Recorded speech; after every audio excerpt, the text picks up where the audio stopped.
Dans cette édition de Regard panafricain, nous allons parler des rapports entre la France et la Côte d'Ivoire. Le 26 février 2025, le gouvernement ivoirien a donc adopté un décret ratifiant l'accord d'exemption de visa de court séjour entre la Côte d'Ivoire et la France. Ceci pour les détenteurs de passeports diplomatiques. Une mesure qui vise donc à faciliter les déplacements des diplomates et des agents de service public de deux pays. Nous parlerons donc de ce que cela peut cacher, ou du moins pourrait apporter davantage dans la relation entre la Côte d'Ivoire et la France, au moment où les pays africains tendent plutôt, soit dans la légalité, à jouer de part égale, ou encore à s'afficher de manière souveraine. Puis par la suite, nous allons évaluer la situation au niveau de la sous-région de l'Afrique de l'Ouest, du côté donc de la visite effectuée mercredi donc plutôt par le président du Ghana, John Mahama Dramani, du côté d'Abidjan, à l'endroit donc d'Alassane Ouattara, une visite de coopération bilatérale entre les deux pays, mais finalement qui a débouché sur l'appel au retour des pays de l'AES du côté de l'espace CEDEAO. John Dramani Mahama se dit donc être une sorte de pont néanmoins pour des échanges et des discussions avec les pays membres de l'AES, même si toutefois il semble être porté par la vision de ces derniers, qui est bien sûr reposée sur Kwame Nkrumah. De l'autre côté, la CEDEAO, elle, envisage notamment le retour de l'AES qui prône déjà vers une certaine souveraineté avec ses organismes mis sur pied. Rappelons néanmoins qu'il y a quelques jours de cela, les deux organisations, si on peut les appeler ainsi, ont tenu à avoir des rencontres visant notamment à une bonne gestion, du moins à la pacification des relations des biens et personnes entre la CEDEAO et l'AES. Nous tenterons de comprendre tous ces éléments au cours de cette édition de Regard panafricain, avec bien sûr comme invité Dr Armel Sango. Il est géopolitologue et, j'allais dire, il est politologue et internationaliste. Nous aurons l'occasion de pouvoir échanger avec lui et tout à l'heure. Bienvenue à toutes et à tous.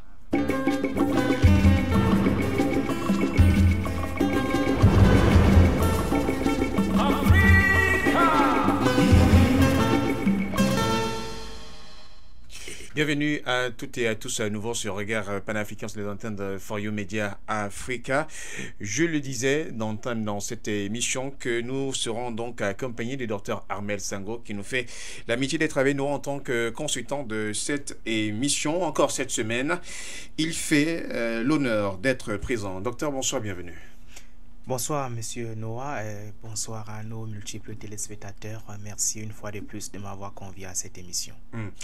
Je rappelle néanmoins que vous êtes politologue internationaliste et leader d'une organisation qui vise notamment à assumer la souveraineté, du moins à promouvoir la souveraineté des peuples africains à partir du Cameroun, Believe in Cameroun.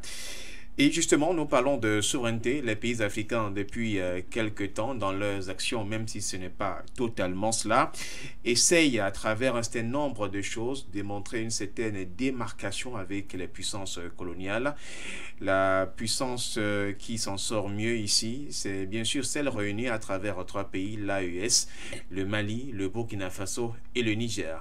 Mais parlons du cas de la Côte d'Ivoire. Récemment, la Côte d'Ivoire a eu à apporter une forme de renonciation, même si ce n'était pas cela, au niveau des accords militaires entre les deux pays. Cependant, sur un certain nombre de champs, notamment sur le champ diplomatique, le 26 février dernier, donc le gouvernement ivoirien a ratifié un décret qui vise donc à lever un certain nombre d'obstacles au niveau de l'acquisition du visa entre les diplomates qui sont français.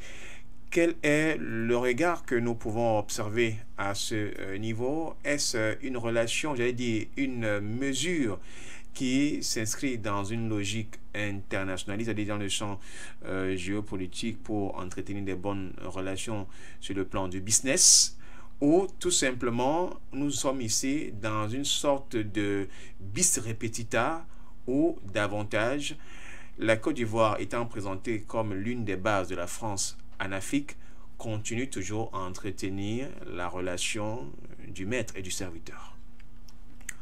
Oui, monsieur Noah, vous savez, depuis que le processus de révolution a commencé dans cette sous-région qu'on appelle l'Afrique de l'Ouest, il s'est donné à voir deux formes, n'est-ce pas, d'entités qui s'opposaient, n'est-ce pas, sous forme de rapport de force. On voyait qu'en réalité, il y avait, n'est-ce pas, le côté des États de l'AES qui avaient décidé, n'est-ce pas, de prendre une nouvelle trajectoire, et de l'autre côté, représenté et impulsé par la CEDEAO, voulait tout simplement faire ce qu'on appelle la résistance et travailler pour la consolidation du système de la France-Afrique. Donc aujourd'hui, on voit bel et bien que plus les années passent, plus le côté de l'AES est en train, n'est-ce pas, ici, de remplir en termes de rapport de force, est en train, n'est-ce pas, ici, de prendre du dessus en termes de rapport de force. Et c'est dans ce parti pris analytique qu'il faut aujourd'hui concevoir, d'accord, les événements qui s'opèrent autour de cette sous-région de l'Afrique de l'Ouest aujourd'hui. Le poids est beaucoup plus porté par les États de l'AES. Et moi, je suis de ceux qui pensent toujours que ce poids-là ne peut pas rester sans impacter dans le reste des autres États. C'est pour cela qu'en Côte d'Ivoire, comme dans bien d'autres pays encore, qui restent jusque-là encore comme le théâtre d'opérationnalisation de la France-Afrique, il va arriver que certains événements se passent et se font, non pas parce que ces États-là auraient voulu, mais par le fait de l'impact de la puissance et du rapport de force des États de l'AES. Donc la suspension ou alors la signature, n'est-ce pas, du départ de ces bases militaires françaises qui étaient en Côte d'Ivoire depuis pratiquement 100 ans aujourd'hui est un signal fort, parce que quand c'est bon, il faut signaler, il faut dire que c'est bon, est un élément fort qui montre que en réalité les États africains n'ont plus besoin des bases militaires en Afrique. Donc ce départ-là est un élément qui vient une fois de plus peser ou faire peser la souveraineté des États africains, n'est-ce pas, dont nous combattons tous les jours. Donc en cela, moi je vois tout simplement que la Côte d'Ivoire aujourd'hui est en train de subir tant bien que mal les politiques qui sont portées par les États de l'AES. Et tout à l'heure encore, on en parlera avec cette visite du président ghanéen qui a été, n'est-ce pas, ici initiée par la Côte d'Ivoire. On verra qu'en réalité, c'est des conséquences de tout ce que les États de l'AES sont en train d'implémenter sur le terrain commun comme élément de rapport de force. Quant à ce qui concerne les visas, en réalité, je pense que c'est des instruments diplomatiques qui entrent, n'est-ce pas, sous le prisme des relations bilatérales entre deux États. Deux États peuvent décider, n'est-ce pas, de signer des partenariats, des accords dans un domaine comme dans un autre. Dans ce cas, il s'agit, n'est-ce pas, d'un domaine diplomatique réservé, n'est-ce pas, au visa, qui donne l'opportunité et la facilité à certains diplomates de ces deux pays à se mouvoir aussi facilement dans l'un des deux pays.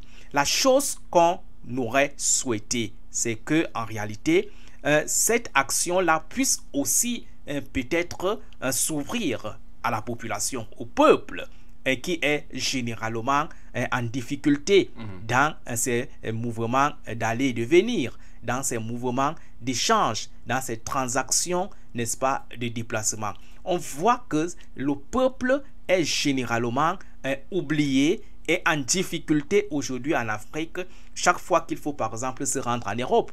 Regardons l'actualité qui se passe avec le désert.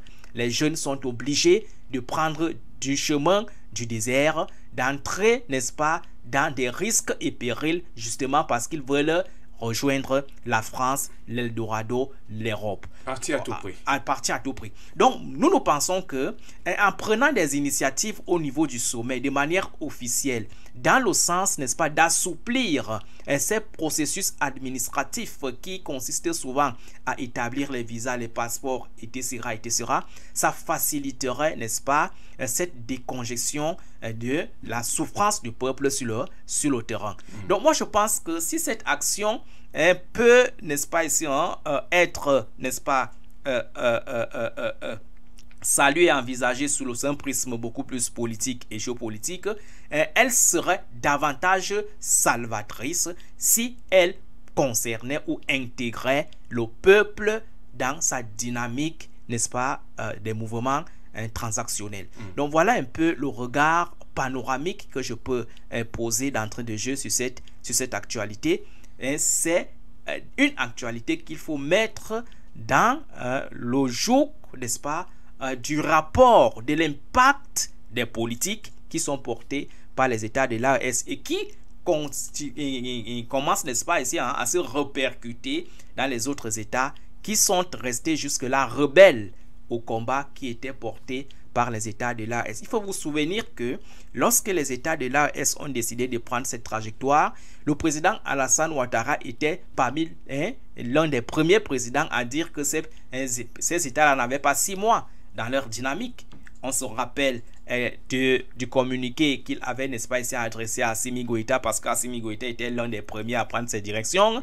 Il disait qu'il n'a pas 6 mois. Il a multiplié des initiatives pour déstabiliser Assimi Goïta. Il n'a pas pu. Pire encore, Assimi Goïta, lorsqu'il a, n'est-ce pas, décidé de rejoindre ses 2 pairs, Burkina Faso et Niger, ça a encore consolidé le rapport de force sur le terrain. Ce qui fait qu'aujourd'hui, vous voyez que ces États-là n'ont plus d'autre choix que de considérer ces États-là comme des États officiels avec qui ils doivent échanger, comme des États à part entière qui ont décidé tout simplement de voir l'avenir de l'Afrique différemment. Dr Sango, justement pour revenir à la question de ce passeport dont les visas bien sûr ont été supprimés, il faut dire qu'on parle d'un accord diplomatique donc qui bénéficie entre les 2 pays. Cela avait été signé en janvier 2025 et va donc permettre réciproquement aux ressortissants ivoiriens et français dans un passeport diplomatique valide d'au moins 3 mois d'effectuer des séjours de courte durée sans avoir à solliciter de visa. Je voudrais que vous nous permettiez de comprendre un peu l'impact que cela a de pouvoir supprimer les visas sur le plan diplomatique. Peut-être qu'on pouvait aussi le faire pour les simples personnes lambda qui veulent peut-être aller du côté de la France, par exemple, parce que cela peut donner une ouverture, ou bien souligner peut-être qu'il y a une suppression de visa pour un tel nombre de périodes par rapport à un certain nombre de critères, peut-être des gens qui sont porteurs de projets, mais pourquoi avoir mis l'accent spécifiquement sur les personnes détentrices de visa, de passeport diplomatique, c'est-à-dire que les diplomates d'abord eux-mêmes et maintenant les personnes assimilées au niveau de la diplomatie? Est-ce qu'il n'y a pas un élément sous-jacent qui n'est pas clairement ressorti? Visiblement, il y aurait un élément parce que lorsqu'on parle des passeports diplomatiques, c'est déjà des passeports qui ont déjà de la facilité en termes de mouvement et de transactions. Vous savez que le passeport diplomatique est différent du passeport ordinaire que porte, n'est-ce pas, un citoyen lambda. Avec le passeport diplomatique, vous n'avez plus des difficultés sur le terrain lorsque vous voulez voyager. Lorsque vous arrivez dans un aéroport, vous pouvez voyager sans toutefois rencontrer, n'est-ce pas, un certain nombre d'éléments pouvant, n'est-ce pas, ici, vous retarder. Donc à partir de ce moment-là, on ne comprend même pas pourquoi il était encore question pour le gouvernement, pour ces 2 gouvernements, d'assouplir encore le passeport diplomatique ou alors les visas diplomatiques, parce que déjà quand on dit passeport ou visa diplomatique, ça montre que c'est quelque chose, c'est un outil qui vous permet, n'est-ce pas, de contourner des obstacles en termes, n'est-ce pas, de déplacement. Donc maintenant, comment est-ce qu'on peut concevoir ça lorsqu'on connaît déjà ce que c'est qu'un passeport diplomatique et lorsqu'on met tous ces éléments en lumière? On voit tout simplement qu'en faisant une telle action, il y a peut-être des intentions cachées que ces 2 États veulent, n'est-ce pas, ici camoufler sur le terrain. Et la première hypothèse qui pourrait, n'est-ce pas, venir rapidement en tête serait l'hypothèse, par exemple, de faire, n'est-ce pas, circuler un certain nombre d'outils, des personnes et des biens dans un contexte où cette sous-région est, n'est-ce pas, totalement tournée vers les processus, n'est-ce pas, de révolution et d'insécurité. Donc on voit bel et bien que la Côte d'Ivoire, qui reste encore jusque-là le point focal de ce système de la France-Afrique dans cette sous-région-là, veut aider son allié français, n'est-ce pas, c'est-à-dire à transporter facilement un certain nombre d'outils qui pourraient leur permettre, n'est-ce pas, de résister dans cette lutte qui leur est, n'est-ce pas, ici confrontée au niveau de la sous-région du Sahel. Donc, il y a ce qu'on appelle par exemple les armes, par exemple, c'est-à-dire le transport des armes, etc. Et vous savez que les avions diplomatiques, généralement, sont des avions qui ne sont pas souvent assujettis facilement au contrôle, n'est-ce pas, par les agents de renseignement. Donc, moi, la première hypothèse que je pourrais mettre derrière cette action serait l'hypothèse, n'est-ce pas, de la circulation des armes. L'hypothèse de la circulation même des personnes qui peuvent peut-être venir combattre aux côtés, n'est-ce pas, des terroristes dans cette sous-région de l'Afrique de l'Ouest pour mettre en difficulté le combat porté par les États de l'AES. Peut-être pour vous relancer, puisque vous avez donné une ouverture, nous sommes en 2025. La Côte d'Ivoire, par exemple, a des élections annoncées en cette année 2025. Vous parlez peut-être d'armes. Est-ce que ça peut aussi ne pas forcément être cette situation-là pour se préparer au cas où, vous comprenez un peu dans quel sens je suis en train de partir? Oui, il faut mettre un lien avec le départ de ces militaires français qui étaient jusque-là en Côte d'Ivoire, qui sont partis. Et lorsque vous prenez donc le contexte qui est celui marqué par la montée en puissance des États de l'AES d'un côté et de l'autre côté, et le contexte électoral qui prévaut aujourd'hui en Côte d'Ivoire, vous comprenez très bien que cette action-là pourrait être une action qui pourrait venir, n'est-ce pas, peaufiner des mécanismes de sécurisation, des mécanismes d'alerte pour combattre, n'est-ce pas, sur ces deux pôles.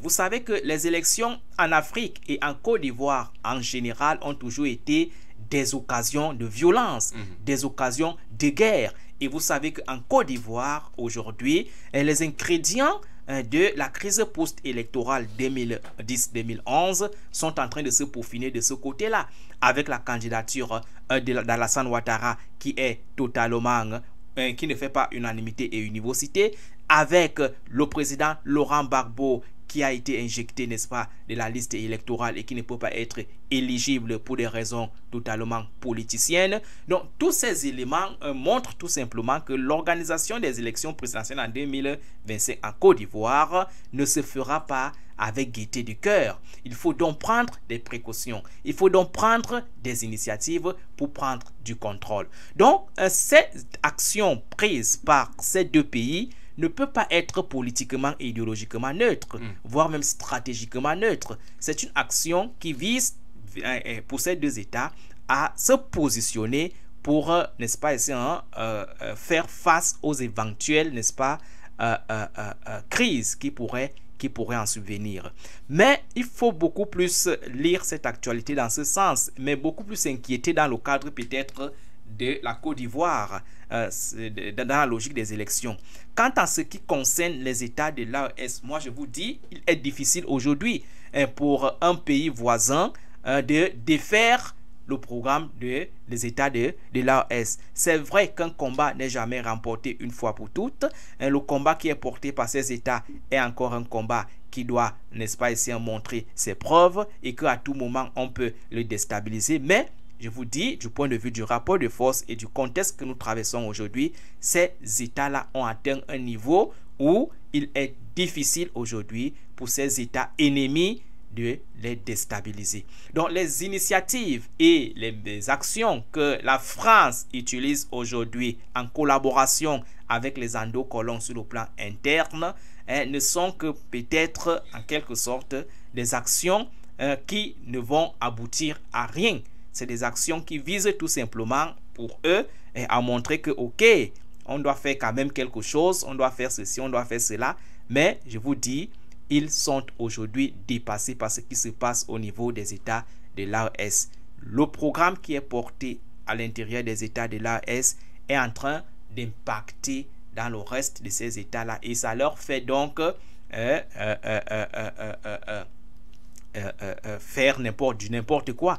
Donc les passeports là maintenant, moi je vois que c'est quelque chose c'est une goutte d'eau dans le vase comparé au rapport de force qui est aujourd'hui impulsé du côté des États de l'AES. Quant à ce qui concerne les élections présidentielles en Côte d'Ivoire, je pense que le ballon est entre les mains d'Alassane Ouattara et de la France, qui doivent comprendre qu'aujourd'hui il n'est plus important de faire sombrer ce pays-là dans une autre crise qui va faire des morts comme on a vu en 2010-2011. Donc moi je pense que les populations ivoiriennes et certains panafricanistes doivent travailler main dans la main pour que 2025 ne soit pas 2010-2011 bis.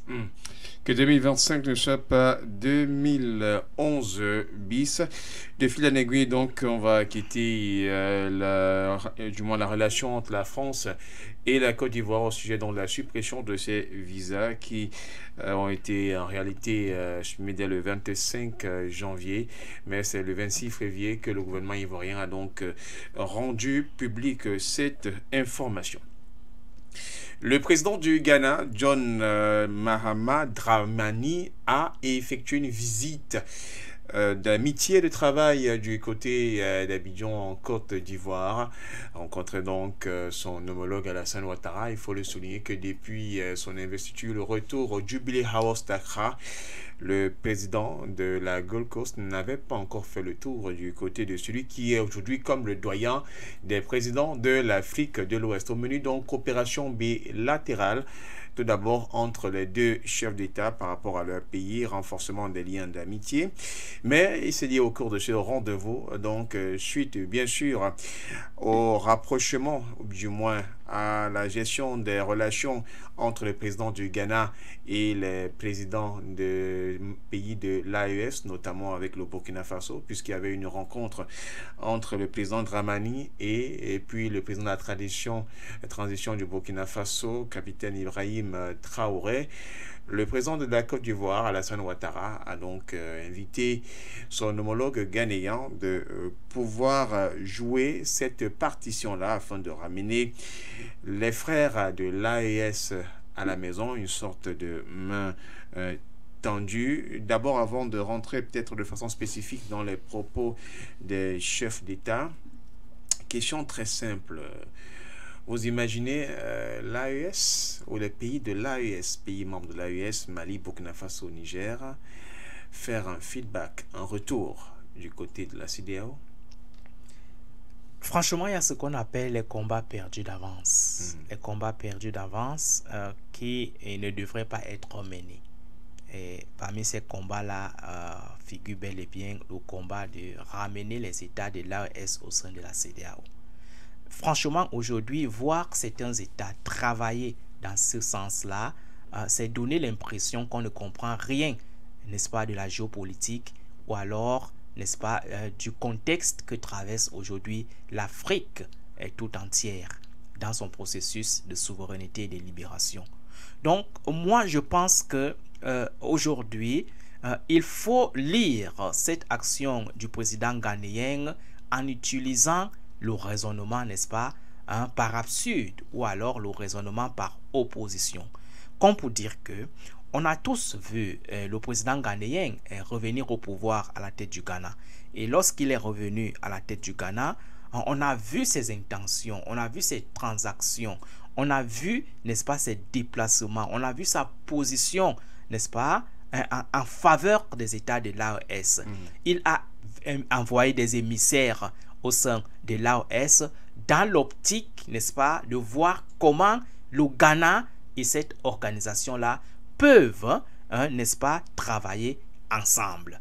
Et je pense qu'aujourd'hui, il faut beaucoup plus lire cette actualité du président Alassane Ouattara et du président ghanéen envers ces États de l'AES sous le sillage, n'est-ce pas, de la conséquence de ce travail que le président ghanéen avait déjà impulsé du point de vue bilatéral, c'est-à-dire n'avait pas besoin de prendre l'accord des uns et des autres avant d'aller rencontrer les États du Sahel. Il a pris l'initiative du point de vue bilatéral et il a décidé, n'est-ce pas, d'aller rencontrer les États de l'AES. Donc moi je pense que c'est le retour donc de ce travail impulsé par le Ghana et les États de l'AES qui est en train de se répercuter au niveau des États environnants. Moi, je suis beaucoup plus orienté vers l'hypothèse qui voudrait que le fruit de la coopération que le président ghanéen a eu avec les États de l'AES est aujourd'hui ce fruit-là qui doit être répercuté ou alors porté à l'endroit des États, n'est-ce pas, de la CEDEAO, dans l'optique de voir comment évoluer vers la dynamique de la consolidation du travail qui est porté par les États de l'AES. C'est l'hypothèse la plus rationnelle, la plus objective et la plus plausible aujourd'hui. On ne peut pas, dans un contexte aujourd'hui marqué par le travail qui est marqué par ces États de l'AES, on ne peut pas aujourd'hui, avec toutes les avancées que ces États-là ont déjà eu à impulser sur le terrain et les perspectives aussi glorieuses qu'ils sont en train de peaufiner pour l'Afrique, penser que ces États-là vont encore faire demi-tour et revenir au sein de la CEDEAO. Vraiment, cela relève généralement de ce que j'appelle un cercle carré. Un cercle carré n'existant pas, cela relève de l'impossible, et à l'impossible, je vous dis toujours, nul n'est tenu. Donc, en réalité, moi, je pense que le président ghanéen, en travaillant avec le président Alassane Ouattara, c'est justement pour amener le président Alassane Ouattara à voir comment ils doivent travailler et accompagner les États de l'AES comme des partenaires à part entière. Donc l'idée de la CEDEAO pour moi est une idée passéiste. C'est une idée, n'est-ce pas, qui ne doit même pas tenir. La CEDEAO en réalité c'est devenu une coque. La CEDEAO a été dépossédée de sa puissance. La CEDEAO est aujourd'hui comme une institution qui n'a plus de pouvoir. Donc pensez que les États puissants, parce que les États de l'AES aujourd'hui sont des États puissants. Pensez que les États puissants de la CEDEAO, de la Confédération des États de l'AES reviendront, n'est-ce pas, au sein de cette institution impuissante qu'est la CEDEAO. Vraiment, c'est faire preuve de naïveté lorsqu'on essaie de lire la géopolitique qui traverse aujourd'hui le continent et le monde entier. Donc, voilà un peu sous quel angle moi j'incline cette visite du président ghanéen qui repart encore pour une deuxième fois vers les États de la CEDEAO, vers les États de l'AES après avoir rencontré Alassane Ouattara. Qui est Alassane Ouattara? Nous savons que Alassane Ouattara est le leader de la CEDEAO, est l'un des pères, est l'un, n'est-ce pas, des soutiens, n'est-ce pas, de la France en Afrique, qui milite ou qui a milité aux premières heures pour déstabiliser la dynamique des États de l'AES. Et jusqu'à présent, je pense que cette actualité-là reste toujours de mise. Donc, si les États de l'AES, si le travail du président ghanéen avec les États de l'AES, si lors du travail du président ghanéen avec les États de l'AES, il est arrivé que pour que ce problème, ce bras de fer entre la CEDEAO et les États de l'AES se dilue un peu, il faut rencontrer Alassane Ouattara. C'est tant mieux. Et je pense que c'est parce que c'est lui qui restait encore la figure de la France-Afrique en Afrique qu'il faut automatiquement rencontrer et travailler avec lui. Et maintenant, si sa présence, sa participation devient de plus en plus d'actualité quant à ce qui concerne ce combat de l'AES, ce n'est plus dans le sens de ramener les États de l'AES, c'est maintenant dans le sens de voir comment ils peuvent acquiescer le combat porté par les États de l'AES, voire même comment travailler pour mettre sur pied une organisation d'intégration sous-régionale solide et unique qui pourra cette fois-ci travailler pour les intérêts du continent africain en général. Donc, Sango, vous avez si bien dit que le président John Mahamad Dramani avait d'abord effectué une première visite du côté des pays de l'AES. Du moins, il avait voulu qu'il y ait toujours cette chaleur-là en invitant par voie de correspondance, chacun doit prendre part à son investiture. C'est le président de la transition du Burkina Faso qui est venu lui-même himself. Le Mali et le Niger ont envoyé leur premier ministre prendre part à ce rendez-vous. Et aujourd'hui, vous dites qu'il va aller, sauf qu'en y allant du côté, notamment avec l'AES, ce sera cette fois-ci après avoir reçu le message du président Ouattara, ce qui semble ne pas être le cas. Je vais revenir un peu sur quelques des propos qui ont été soulignés d'abord par le président ghanéen, avant d'évoquer le cas du président Ouattara. Lui, il se dit être le pont. Je parle notamment du président John Dramani. Je voudrais travailler ensemble pour qu'il reste dans la sous-région et faire une transition vers la démocratie constitutionnelle. Ça, c'est le président Dramani qui le dit. Il souhaite travailler ensemble avec les pays de l'AES pour qu'il reste dans la sous-région et faire une transition vers la démocratie constitutionnelle. Et voilà le premier élément qui est dit à cause notamment de son rapport depuis de son approche.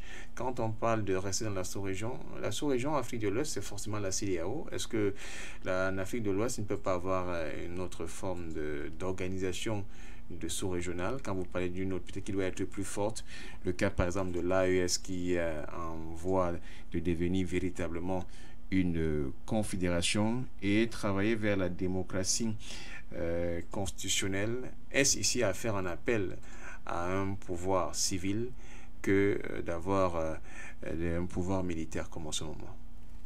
Oui, il faut déjà dire que les États de l'AES, en prenant cette initiative, n'est-ce pas, de mettre sur pied une nouvelle organisation, ne sont pas partis de la sous-région de l'Afrique de l'Ouest. Ils sont toujours dans la sous-région. Ça, c'est la première chose. La deuxième chose, il faut dire que la sous-région Afrique de l'Ouest n'est pas un réductionnisme à la CEDEAO. Ce n'est pas en restant à la CEDEAO qu'on va dire que vous êtes dans la sous-région. D'accord? Ce n'est pas la CEDEAO qui fait la spécificité, la particularité et même l'ipséité de la sous-région de l'Afrique de l'Ouest. La CEDEAO est une institution qui a été créée et mise sur pied par des acteurs qui peuvent, n'est-ce pas, la faire et la défaire à tout moment. Donc, à partir de ce moment-là, les préoccupations du président Dramani devraient être relativisées. Il n'a pas à avoir peur. Il doit intégrer que les États de l'AES sont toujours dans l'Afrique de l'Ouest. Maintenant, rester dans la démocratie constitutionnelle. Je pense que c'est aujourd'hui un sujet qu'il faut, n'est-ce pas, invoquer avec les États de l'AES avec beaucoup de prudence. D'accord? Avec beaucoup de prudence. Pourquoi? Parce que en réalité, en invoquant ce sujet, il faut d'abord mettre en avant ce qu'on appelle le principe de la souveraineté. Parce qu'il n'y a pas de principe constitutionnel, il n'y a pas de démocratie constitutionnelle sans souveraineté au préalable. Le problème des États de l'AES n'est pas de dire qu'ils ne reviendront pas à la démocratie constitutionnelle. Non, le problème des États de l'AES, c'est de dire que le préalable au retour, n'est-ce pas, des démocraties constitutionnelles, c'est d'abord l'obtention de leur souveraineté. D'abord, à partir du moment où leur souveraineté serait, n'est-ce pas, acquise, à partir du moment où leur souveraineté serait, n'est-ce pas, respectée et actée par les autres puissances et les autres États qui travaillent en partenariat avec les États de l'AES, en ce moment-là, ils pourront donc de manière souveraine s'orienter vers cette démocratie constitutionnelle, ou du moins vers le retour, n'est-ce pas, à l'ordre constitutionnel, pour rester sur les termes utilisés par les Occidentaux. Donc, en réalité, il faut faire très attention aujourd'hui. On ne doit pas donner l'impression à l'opinion africaine et même internationale que les États les États de l'AES sont totalement opposés à la démocratie. C'est de ça que les questions. Et il faut donc mettre ici sur la table le problème même de la démocratie. Parce que c'est une expression qui fait beaucoup de querelles, qui est querellée et querellable sur la scène internationale et dans le contexte africain aujourd'hui.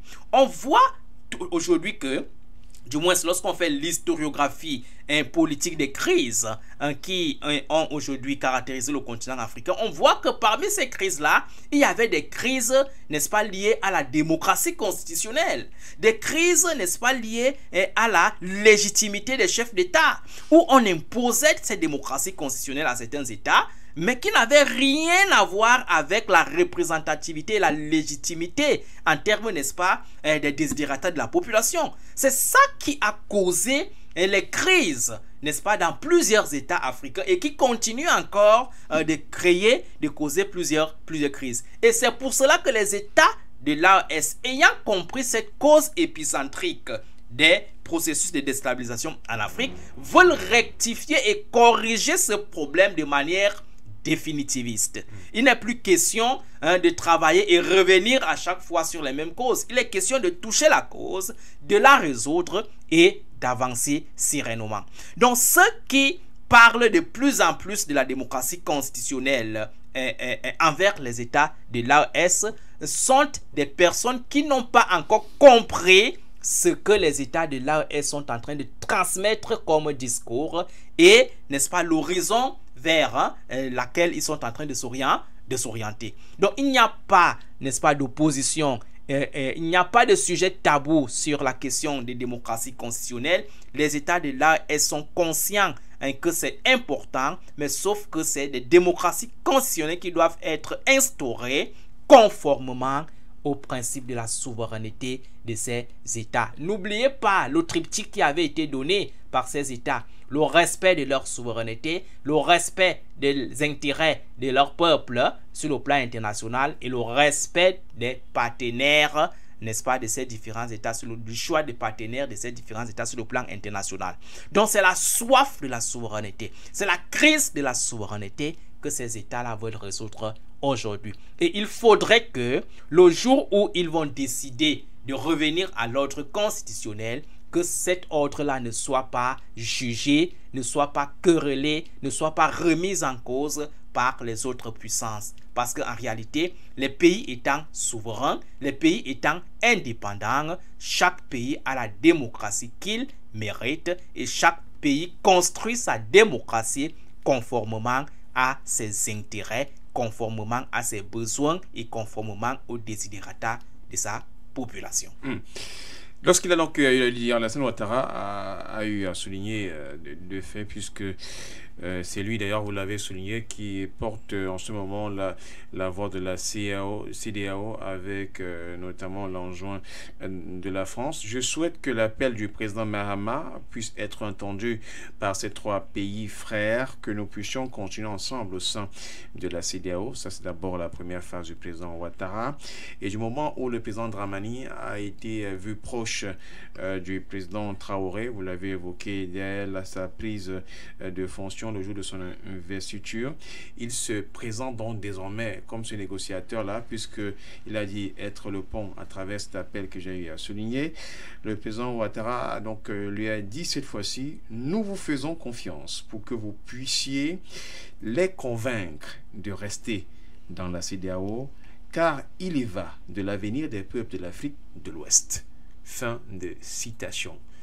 Nous vous faisons confiance pour que vous puissiez les convaincre de rester dans la CEDEAO, car il va de l'avenir des peuples de l'Afrique de l'Ouest. Docteur Sango, les peuples de l'Afrique de l'Ouest, leur avenir semble être en danger du moment où la CEDEAO se retrouve émaillée, selon les propos du président Ouattara, sauf si c'est mon interprétation qui est diluée. Ou encore, je voudrais le dire, sans le Mali, sans le Burkina Faso et le Niger, les peuples de la CEDEAO n'ont presque pas d'avenir. Leur avenir est menacé, disais-je, et ce n'est qu'à leur retour que les peuples de l'Afrique de l'Ouest auront un bel avenir. Est-ce que, sans la CEDEAO, ou bien hormis de la CEDEAO, les peuples de l'Afrique de l'Ouest ne peuvent pas avoir un meilleur avenir? Je pense que lorsque vous lisez bout à bout les affirmations du président Alassane Ouattara, c'est des affirmations qui se contredisent entre elles. C'est-à-dire, il dit une chose et le contraire en même temps. Déjà, la première chose, c'est que Alassane Ouattara est en train de dire de manière implicite que le départ des États, n'est-ce pas, de l'AES, de la CEDEAO, a causé un tort au fonctionnement de la CEDEAO, a causé un tort, n'est-ce pas, à l'organisation de la CEDEAO. C'est-à-dire, c'est un poids qui a été, n'est-ce pas, ici, enlevé à la CEDEAO et qui fait aujourd'hui que la CEDEAO est en train de suffoquer, est en train, n'est-ce pas, ici, de se fragiliser. La CEDEAO est même déjà en voie de disparition. Parce que lorsque vous prenez, n'est-ce pas, les agrégats économiques de ces États de l'AES, et vous voyez ce que ces agrégats économiques représentaient jusque-là au sein de la CEDEAO, vous allez comprendre qu'en réalité, la CEDEAO sans les États de l'AES est une coquille presque vide. Rien que le poids démographique, rien que le poids de la densité en termes de territoire, rien que le poids en termes de produits intérieurs bruts, lorsque vous mettez ça ensemble du point de vue de l'analyse économique, vous comprenez que la CEDEAO en réalité a eu un coût du point de vue économique. Parce que l'objectif maximaliste de la CEDEAO, il ne faut pas l'oublier, c'est d'abord la convergence économique, c'est-à-dire permettre à ce que les personnes et les biens puissent, n'est-ce pas, essayer de s'échanger de manière facile. L'intégration économique de ces peuples-là. Mais la CEDEAO a échoué. Lorsque Alassane Ouattara parle donc en disant qu'il faut que le président Dramani travaille pour convaincre ces États de l'AES à revenir au sein de la CEDEAO. Il dit même pas revenir, mais il dit à rester dans la CEDEAO. Oui. Non, il faut. Mais quand il dit à rester, c'était comme s'il n'était pas encore parti. Or, les États de l'AES sont partis, ils ont même officialisé leur départ. Donc, apparemment, le président Ouattara n'est même pas dans l'actualité. Peut-être il est encore dans les rêves. Il continue encore de penser que les États de l'AES sont encore à l'intérieur de la CEDEAO. Et pourtant, la CEDEAO, autour d'un sommet, avait pris acte de manière officielle du départ officiel des États de l'AES. Mais d'où vient-il qu'il continue encore d'utiliser les expressions « rester » ? Je pense que ça doit être une bavure de sa part, ou du moins s'il a fait ça sciemment, ça veut dire qu'il reste encore dans les nuages au moment où les États de l'AES sont en train de construire leur dynamique sur le terrain. Donc moi je pense que Alassane Ouattara est en train de distraire la population. L'institution qui a fait du mal et qui continue à faire du mal au peuple dont parle le président Alassane Ouattara, c'est bel et bien la CEDEAO. C'est bel et bien la CEDEAO. Lorsqu'on voit les actions que la CEDEAO mène sur le terrain, c'est des actions qui sont totalement antinomiques avec les intérêts du peuple, des peuples.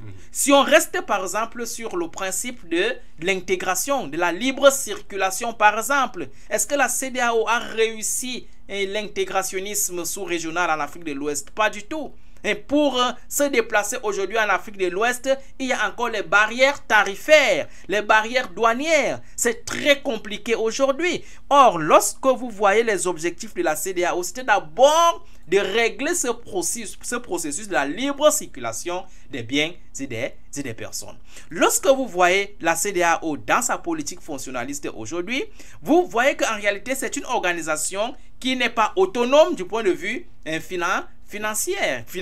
C'est une organisation qui tient encore ses commandes de l'influence occidentale et fondamentalement française. C'est partant de ces constats que les États de la CEDEAO, de l'AES, ont claqué la porte en comprenant que avec une telle initiative, avec une telle organisation, il serait difficile non seulement de nous développer, mais aussi et surtout de nous sécuriser. Le fameux problème de la sécurité. C'est de ça qu'il est question. Comment est-ce que les États de l'Afrique de l'Ouest étaient était aussi facilement attaqué par le terrorisme, le phénomène d'insécurité, alors que la CEDEAO était là. Qu'est-ce que la CEDEAO faisait? La CEDEAO travaillait au contraire pour que ces États qui prenaient des initiatives pour se sécuriser puissent tout simplement sombrer dans le terrorisme. C'est de ça qu'il est question aujourd'hui. Donc moi je pense que c'est un théâtre que Alassane Ouattara est en train de faire. Si le président Dramani veut davantage rester cohérent et sérieux dans ce qu'il est en train de faire, du moins comme il a montré depuis son retour à la tête du Ghana, s'il veut rester sérieux, il doit se distancer d'Alassane Ouattara ou alors des initiatives qui sont portées par Alassane Ouattara. Aujourd'hui, je vous dis, travailler pour que les États de l'AES reviennent à la CEDEAO, c'est une perte du temps. On ne devrait même plus être sur des plateaux de télévision et en train d'analyser ce genre de sujets. C'est des sujets qui sont déjà dépassés. On doit aujourd'hui analyser davantage les perspectives, l'avenir, les prochains projets des États de l'AES, leur faisabilité. C'est ça qui est objectif, c'est ça qui est faisable, c'est ça qui est réel et incontournable aujourd'hui. Les États de la CEDEAO sont des États, n'est-ce pas, qui ne représentent presque rien aujourd'hui. Si oui, peut-être empêcher et gêner l'avancée des États de l'AES. Et connaissant les États de l'AES, je pense qu'ils ne vont pas l'accepter, ils ne vont pas, c'est-à-dire, peut-être ils vont recevoir le président Dramani parce qu'il reste toujours ouvert. Et le pacte du Liptako-Gouma est clair là-dessus. Ce n'est pas parce qu'ils ont pris cette trajectoire qu'ils se sont fermés. Ils ont dit qu'ils restent ouverts, n'est-ce pas, à l'adhésion des autres États frères africains, et c'est ça même leur objectif. Donc ils vont recevoir Dramani, mais le discours ou la proposition que Dramani viendra, n'est-ce pas, leur porter, envoyé par Alassane Ouattara, ne sera pas accepté. C'est la même chose qu'on a vécu avec le président sénégalais, Diomaye Faye. Vous savez que c'est le même scénario. Il avait aussi été mandaté par cette même CEDEAO d'aller rencontrer les États de l'AES pour voir comment est-ce qu'ils doivent revenir. Mais vous avez vu ce qui s'est passé et par la suite. C'est devenu aujourd'hui comme une chose qui n'a même jamais existé. Donc Dramani doit comprendre qu'il y a les combats voués à l'échec, il y a les projets morts-nés, il y a les projets qu'on ne mène pas, et parmi ces projets figure bel et bien le retour des États de l'AES au sein de la CEDEAO.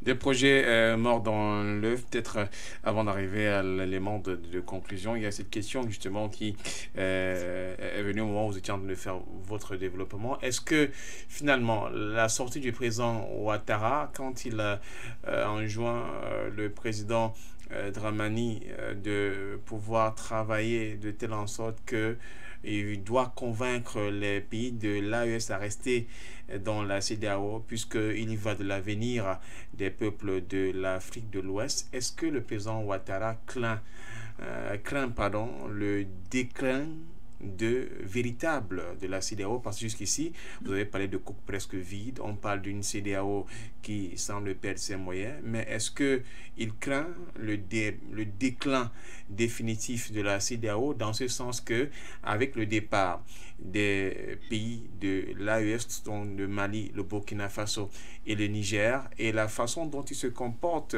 en allant vers un sens de souverainisme avec des instruments qui le démontrent justement, ça puisse servir aussi d'autres pays qui soient attirés peut-être par ce qui se fait de ce côté. On a par exemple eu en Afrique de l'Ouest des pays comme le Togo, même si ça n'a pas été finalement officialisé, mais ça a été un peu évoqué, qui se sont sentis un peu dans le cadre de l'adhésion des peuples. On écoute de retour qui vient des peuples de ces différents pays de l'Afrique de l'Ouest qui sont là derrière l'AES, même si au niveau du système, les dirigeants sont encore dans la CEDEAO. Est-ce que cette attitude-là ne les ferait pas pour autant vis-à-vis de ces maîtres, des maîtres colons, principalement de la France, dont ils jouent la réserve, vous avez évoqué tout à l'heure, pour que les intérêts finalement puissent mourir et que cette France-Afrique de ce côté-là disparaisse. Donc, on craint le déclin de la CEDEAO? Mais c'est pour cela qu'il est en train de faire cette gesticulation. Il est en train de voir le déclin venir. Et vous savez que c'est la même méthode que les acteurs souverainistes africains ont utilisé pour tuer le G5 Sahel, qui était jusque-là, qui était cette institution qui jouait le rôle de la sécurité des États de l'Afrique, du Sahel. Et on a vu comment cette institution-là est morte de sa propre mort, justement parce que les véritables acteurs, membres qui composaient cette institution-là ont claqué la porte. D'accord? C'est pour cela que je dis que l'influence monétaire seule ne suffit pas dans un contexte de combat. On voit que c'est-à-dire les finances sans la volonté ne représentent rien. Pourquoi est-ce que la France qui finançait à 95% le G5 Sahel n'ont pas maintenu le G5 Sahel lorsque les États membres ont claqué la porte? Puisque c'est elle qui finançait, pourquoi le G5 Sahel ne s'est pas maintenu? Donc c'est pour montrer que la finance seule ne suffit pas. C'est la même chose aujourd'hui avec la CEDEAO. Alassane Ouattara est en train de comprendre que la CEDEAO ne peut exister que justement parce qu'il y a des membres, d'accord, qui font fonctionner cette organisation. Parce que la CEDEAO fonctionne sur un territoire, sur une géographie bien précise. À partir du moment où les États de l'AES claquent la CEDEAO, les actions de la CEDEAO ne peuvent plus, n'est-ce pas, se poser dans les territoires de ces États-là. Il y a déjà là une sorte de restriction sur le plan, n'est-ce pas, géographique et même géopolitique. Donc, à partir de ce moment, il devient très difficile pour la CEDEAO de mener à bien leurs actions. La deuxième chose qu'il faut mettre sur la table et qui montre de plus en plus que la CEDEAO est aujourd'hui dans une situation d'inconfortabilité, c'est quoi? C'est que c'est le contexte international que nous vivons aujourd'hui. Cette CEDEAO qui était alimentée, qui est portée et alimentée par la France est aujourd'hui en difficulté sur le plan international. Vous voyez ce qui se passe aujourd'hui en Europe avec cette crise russo-ukrainienne, avec les positions de Donald Trump qui mettent en difficulté l'Europe tout entière. L'Europe aujourd'hui va se concentrer à chercher les moyens pour peut-être maintenir l'Ukraine dans cette guerre-là. Est-ce que l'Europe, la France sera partout au même moment? Non, ça va fragiliser les mécanismes de déploiement de la France qui est déjà fragilisé. Donc moi je pense que Alassane Ouattara est en train de voir la mort de la CEDEAO venir. C'est pour cela qu'il cherche donc des actions, des initiatives pour essayer de voir comment maintenir cette institution ou alors comment la sauver. Mais il se fait déjà tard. La mort est déjà là. Le président Alassane Ouattara n'a qu'à prendre acte. Il est difficile de sauver la CEDEAO aujourd'hui. Je vous ai dit que du point de vue du rapport de force, ce que les États de l'AES sont en train de mener aujourd'hui impacte significativement les autres États, fut-il resté à l'intérieur de la CEDEAO. C'est ça que les questions. Donc la CEDEAO, la Côte d'Ivoire, le Togo et bien d'autres États qui restent encore solidaires à la CEDEAO vont subir cet impact, n'est-ce pas, du soulèvement de profondeur des États de l'AES. Et je pense que c'est peut-être malheureux pour eux parce que c'est ainsi que l'histoire se construit généralement. L'histoire n'est pas statique, elle est souvent comme un ballon qui roule. Et je pense que maintenant, c'est le tour des États de l'AES de faire rouler le ballon dans cette sous-région de l'Afrique de l'Ouest. Et il est important pour l'adversaire de prendre acte et d'accepter que l'adversaire a gagné. Peut-être une question qui réside dans l'ordre de la perspective sur un plan fondamentaliste. Est-ce que on peut, à partir de ce qui a été évoqué ici, c'est de faire une sorte de schématisation de ce que le président Dramani pourrait bien dire aux dirigeants de l'AES? Vous pensez qu'il va certainement leur demander un retour, bien plutôt aller dans le sens de gérer la relation qu'il a avec eux? Parce qu'il semble bien apprécier les dirigeants de l'AES, le président Dramani. Ça sera à lui de voir. Ça sera à lui de voir parce qu'aujourd'hui, il n'est plus bien, il n'est plus accepté qu'on soit chaud ou qu'on soit froid. C'est-à-dire la politique de neutralité aujourd'hui en Afrique vis-à-vis, n'est-ce pas, de ce processus de libération du continent africain n'est plus accepté, n'est plus acceptable.